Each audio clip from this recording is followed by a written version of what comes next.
आज की वीडियो जो है ये उन लोगों के लिए है जो मॉक टेस्ट देना शुरू कर चुके हैं या फिर देने वाले हैं एमएच की सीकी का। ठीक है, तो इस वीडियो में खाली हम 3 चीज़ों के ऊपर बात करने वाले हैं। पहली चीज़ ये कब देना है, सेकंड चीज़ कैसे देना है, थर्ड चीज़ क्या देखना है, और ये वाली चीज़ मेरी फेवरेट है। ठीक है, तो पहली चीज़ के ऊपर बात करते हैं कि भाई क्यों देना है। नहीं, क्यों देना नहीं है, कब देना है। ठीक है, क्यों देना है क्या मतलब, एक्सरसाइज नहीं करोगे तो भाई गिर ही जाओगे मैराथन में बीच में। ठीक है, तो कब देना, तो तुम्हारी एग्ज़ाम जो होती है वो होती है 9 से 12 और 1 से 4 के बीच में। ठीक है, अब ये टाइम पे तुम्हें अपने मॉक टेस्ट लगाना है।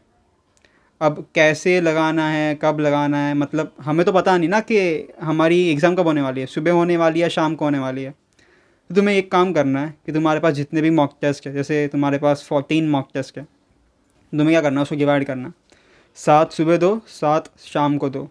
ठीक है, अब इसमें तुम्हें एक चीज़ ध्यान रखनी है कि जब तुम सुबह का मॉक टेस्ट दे रहे हो तो तुम्हें शाम को सोना नहीं है।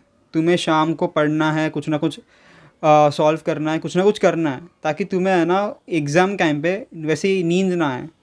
क्योंकि अगर तुम रोज़ सो रहे हो शाम को, ठीक है, और तुम एग्ज़ाम में भी सोओगे, तुम्हें नींद आएगी, तुम नहीं रोक सकते खुद को। ठीक है, वो एक साइकिल बन गई तुम्हारी। तो ये चीज़ ध्यान रखना कि इस टाइम फ्रेम पे अभी से सोना नहीं है। भले ही तुम कुछ कर रहे हो ना कर रहे हो, जाग के कुछ ना कुछ करना है, पढ़ना है। डन। अब अगर तुम्हारे पास मॉक टेस्ट नहीं है, मतलब पेपर ही नहीं है तुम्हारे पास PYQs, तो तुम एक नीचे डिस्क्रिप्शन में लिंक है वो चेक कर सकते हो। उसमें अच्छे प्राइजेस पे अच्छे वाले मॉक टेस्ट है, मतलब जो एक्चुअल जेन्युइनली आए हैं MHC के एग्ज़ाम में, वो तुम देख सकते हो। ठीक है, और ले सकते हो इफ़ यू वांट। नहीं लेना तो है यार, बहुत सारे, ऐसा कुछ दिक्कत की बात नहीं है। अब सेकंड चीज़ के ऊपर आते हैं कि भाई कैसे देना है। तो मॉक टेस्ट मैं कैसे देता था उसकी मैं बात करता हूँ। तुम्हें अपने हिसाब से मॉडिफाई करना है, ऐसे तुम कर सकते हो। पहले पीसी की बात करते हैं।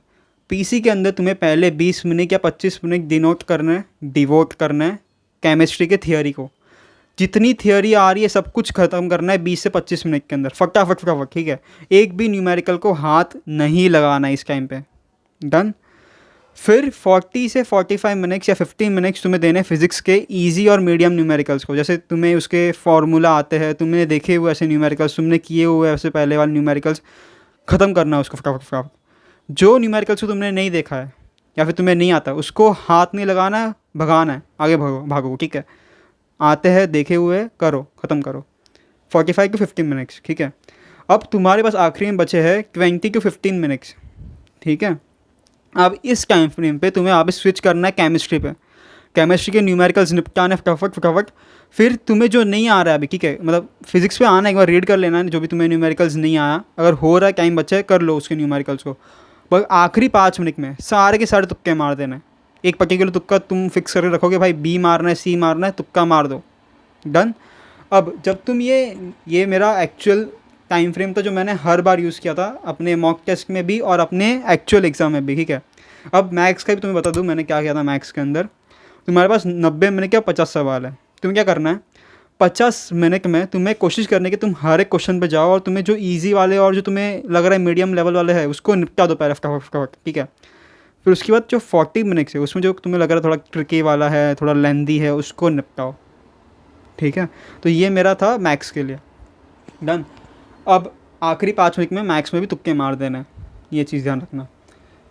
अब तुम्हें ये चीज़ में तुम्हें जब तुम मॉक टेस्ट दे रहे हो, तुम्हें 2-3 चीज़ें ध्यान रखनी है कि जब तुम मॉक टेस्ट दे रहे हो तो तुमने जो तुक्के मारे उसको है ना तुम्हें सर्कल कर देना है कि भाई ये वाला तुक्का मारा हुआ है, इसको मुझे वापस आके देखना है ख़त्म होने के बाद एग्ज़ाम। ठीक है, ये चीज़ ध्यान रखना। अब आते थर्ड पार्ट पे आ जाते सीधे अभी, कैसे इसको पेपर को एनालाइज करना है।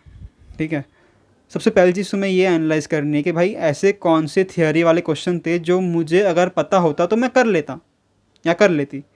उस थियोरी वाले क्वेश्चंस को उठाना है, पर्टिकुलर जो जो चैप्टर में है उसके स्नैपशॉट में डाल देना है। ठीक है, जब तुम रिवाइज करो तो तुम्हें वो याद रहेगा, वरना तुम भूल जाओगे वापस उसको। बराबर, थियोरी हो गया। सेकंड चीज़ तुम्हें ये देखनी है कि ऐसे कौन से क्वेश्चन थे जो मुझे आते थे पर मुझे फॉर्मूला याद नहीं आया या फिर कोई पर्टिकुलर चीज़ मुझे याद नहीं आई वो चैप्टर से, इसकी वजह से वो पूरा न्यूमेरिकल चला गया। ठीक है, तो वो चैप्टर को या वो सब्जेक्ट को तुम्हें पूरा रिवाइज़ करना है। ठीक है, अच्छे से। अब सब्जेक्ट रिवाइज तभी होगा जब तुमने स्नैपशॉट बनाए होगे, अगर नहीं बनाया है तो बना लो, कोई लेक नहीं हुआ, क्योंकि तुम अगर अभी बोर्ड्स की प्रिपरेशन कर रहे हो तो साथ साथ में नोट्स भी बना लो, क्योंकि तुम पढ़ने ही वाले हो थियरी तो थोड़ा बहुत तो बना लो। एक पेज कितना टाइम लगता है, 5-10 मिनट लगता है बनाने में एक पेज भर के थियरी क्वेश्चंस। केमिस्ट्री में मेनली थियरी क्वेश्चन ही आता है, तो एक चीज़ ये ध्यान रखना, ठीक है। उसको रिवाइज़ करना अच्छे से जो तुम्हें नहीं आया सवाल।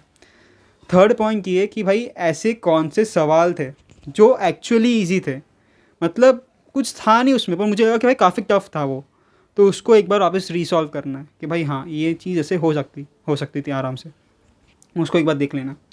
अब मेरे पास यहाँ पे ऐसे पॉइंट्स लिखा हुआ, मैंने ऐसे लिखा हुआ है, तो ठीक है, समझ रहे हो ना, प्रिपरेशन करके आओ, मैं ऐसे ही मुँह खा के नहीं आया। हाँ, अब थर्ड पॉइंट हो गया ना। हाँ, फोर्थ पॉइंट ये है कि भाई ऐसे कौन से न्यूमेरिकल्स थे जिसके अंदर बहुत टाइम चला गया मेरा, और वो चीज़ होनी ही नहीं चाहिए थी एग्ज़ाम में मेरे, तो उसको ध्यान रखना है कि भाई ये क्वेश्चन भाई टाइम खाता है, इसको आखिरी में सॉल्व करूँगा मैं, इसको नहीं करूँगा मैं पहले सॉल्व, समझ। तो ये चीज़ ध्यान रखनी है।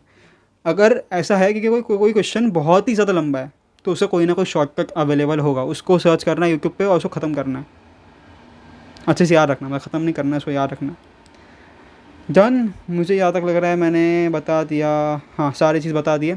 अब हाँ, वो जो तुक्का मारा तुमने, कि जो भी तुमने तुक्के मारे सवाल, उसको भी वापस सॉल्व करना है अच्छे से, कि भाई ये तुक्का मारा हुआ है, इसको सॉल्व कैसे करना है, भले ही वो राइट आया रॉन्ग आया, उसको सॉल्व करना है अच्छे से वापस। डन, तो ये हो गया। अब तुम्हें एक लास्ट एडिशनल स्टेप ये करना है कि जब तुम पेपर सॉल्व कर लो, तुमने पूरा एनालाइज कर दिया, तुम्हें ये एक काउंट करना है कि कितने मेरे मार्क्स बने, ठीक है, इसमें, और क्या मेरे मार्क्स आ सकते थे इसके अंदर अगर मैं सिले मिस्टेक नहीं करता या ऐसा कुछ चीज़ें नहीं करता तो, ठीक है। तो वो चीज़ काउंट करनी है एक बार, तो तुम समझ में आएगा कि भाई कितना गैप है। अब ये हमेशा नहीं करना, मार्क्स काउंट कर लो, पर जो वो आए वो 10 पेपर में एक बार गिन लो तो समझ में आ जाएगा तुम्हें बहुत कुछ। और सिली मिस्टेक्स जो होती है ना, उसको पकड़ो कि भाई यहाँ पे ये सिली मिस्टेक हो गई, इसकी वजह से मार्क्स चले गए मेरे भाई, तो वो चीज़ तुम्हें ध्यान रखनी चाहिए, और वो एग्ज़ाम में फिर तुम वो सिली मिस्टेक ना करो, ठीक है।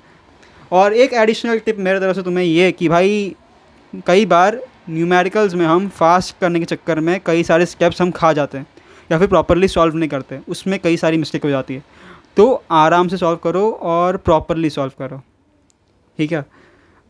एक और एडिशनल टिप तुम्हारे लिए ये कि भाई आखिरी टाइम पे कई बार ये लोग, बहुत सारे लोग जो है ना, मतलब लास्ट के समझो 10 मिनट बचे, पैनिक कर जाते हैं, मतलब मैं भी करता था, ऐसा नहीं कि तुम ही करोगे, मैं भी करता था बहुत बार, बट इसमें तुम्हें है ना पैनिक नहीं करना है। क्यों? क्योंकि तुम्हें अगर पैनिक करोगे तो जो तुम्हारे सवाल हो सकते थे आखिरी 10 मिनट में वो भी नहीं होंगे, वो भी चले जाएंगे, ठीक है। तो आराम से जितने हो रहे उतने करो और बाकी तुक्के मार दो, ठीक है। तो अगर और कुछ वीडियो चाहिए किसी टॉपिक पे कमेंट करना, और मिलता हूँ तुम्हें नेक्स्ट वीडियो में, तब तक के लिए सब्सक्राइब कर देना प्लीज़, लाइक कर देना अगर वीडियो थोड़ी सी भी तुम्हें अच्छी लगी हो तो, और किसी को शेयर कर देना जो तुम्हारा एक्चुअल अच्छा दोस्त हो। चलो बाय।